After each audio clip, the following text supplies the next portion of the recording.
Presentasi saya kali ini berjudul Posisi Perdagangan Indonesia di Pasar Global. Pada slide pendahuluan, presentasi ini dibuat berdasarkan pengalaman saya selama 26 tahun sebagai QA/QC ekspor-impor produk unggul nasional, pertambangan dan pertanian.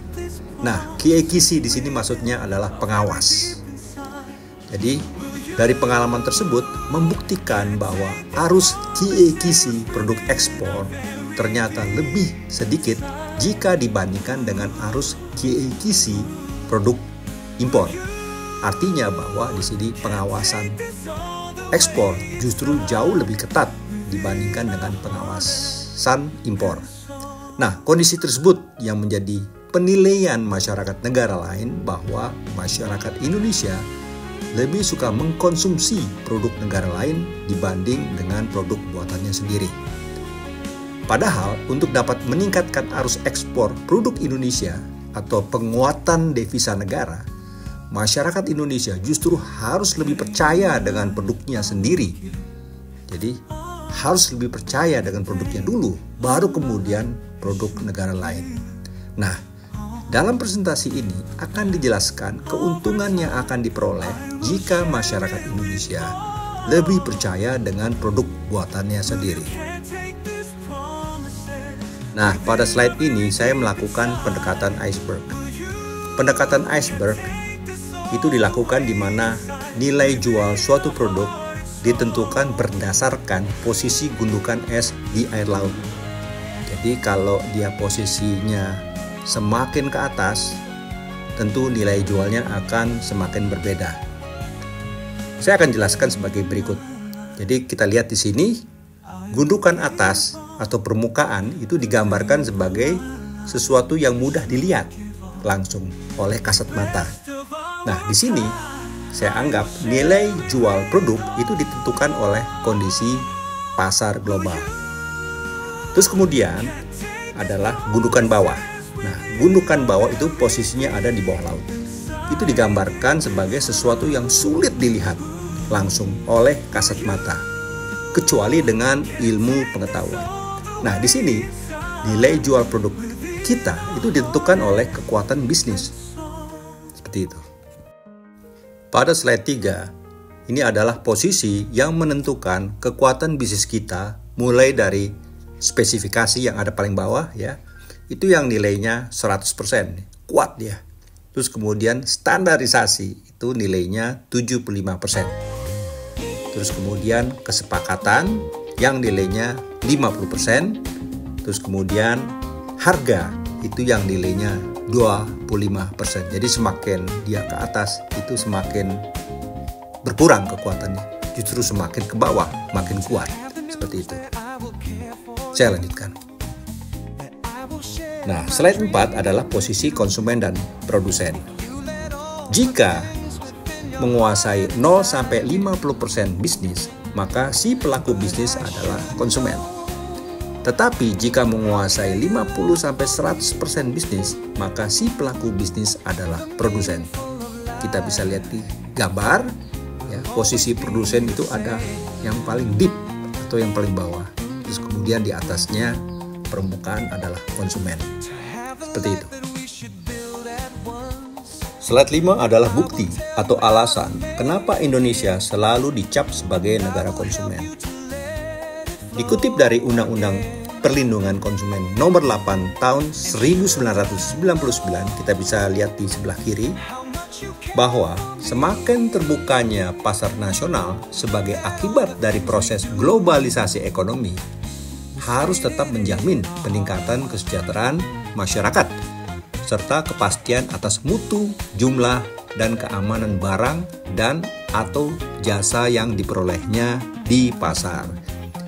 Bla bla bla bla. Di sini bisa terlihat bahwa atau kita simpulkan bahwa pasar nasional kita itu diatur oleh pasar global. Atau nilai jual produk Indonesia ditentukan oleh kondisi pasar global, seperti itu. Bisa dilihat dari dua berita penting di sebelah kanannya.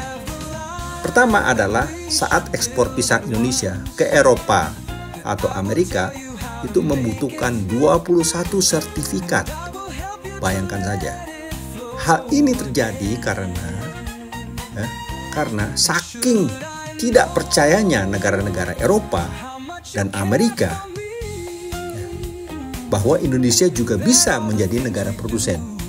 Jadi mereka nggak percaya, oh Indonesia bisa ya jadi negara produsen. Karena selama ini taunya adalah Indonesia negara konsumen.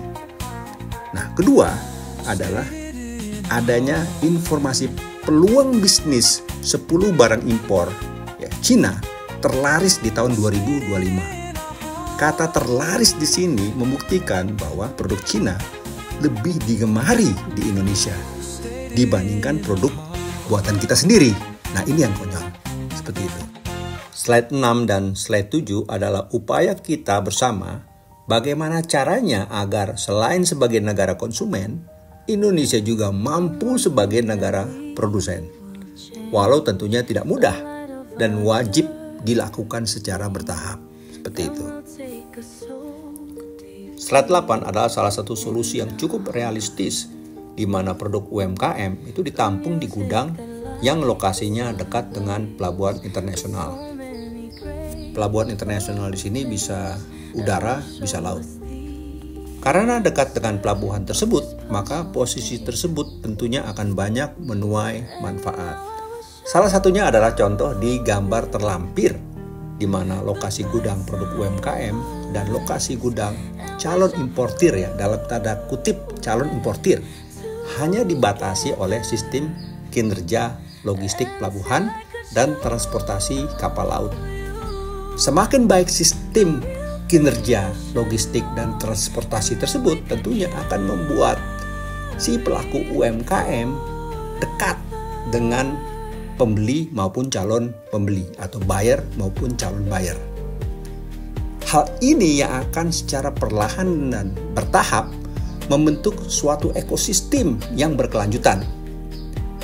Ketika calon importir yang saya sebutkan tadi sudah bisa melibatkan peran diaspora. Seperti itu. Pada slide 9 menggambarkan fungsi gudang di pelabuhan sebagai tempat produk membuktikan kualitasnya.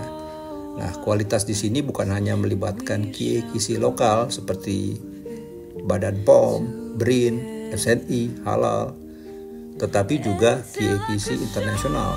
Di sini ada UML, HACCP, Codex Alimentarius, Paris Agreement, dan lain-lain.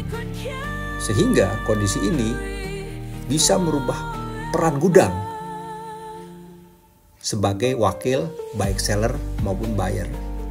Nah, di sini seller dan buyer akan semakin dekat dan berkesinambungan. Kondisi ini tentunya juga akan mempermudah produk UMKM Indonesia untuk menuju dan bahkan memperluas pasarnya di negara manapun di dunia ini. Slide 10 adalah kesimpulan. Saya bacakan, jika ingin posisi perdagangan Indonesia lebih baik dari negara lain, maka cintailah produk Indonesia. Itu yang paling utama. Terus dengan mencintai produk buatan Indonesia, maka negara lain akan menilai bahwa Indonesia bukan hanya sebagai negara konsumen, tetapi juga produsen as well. Ya, jadi kita juga Indonesia adalah negara produsen. Itu yang paling penting. Nah, agar proses perdagangan antar negara berjalan efektif dan efisien, maka carilah lokasi transaksi yang dekat dengan akses internasional, seperti pelabuhan laut dan pelabuhan udara.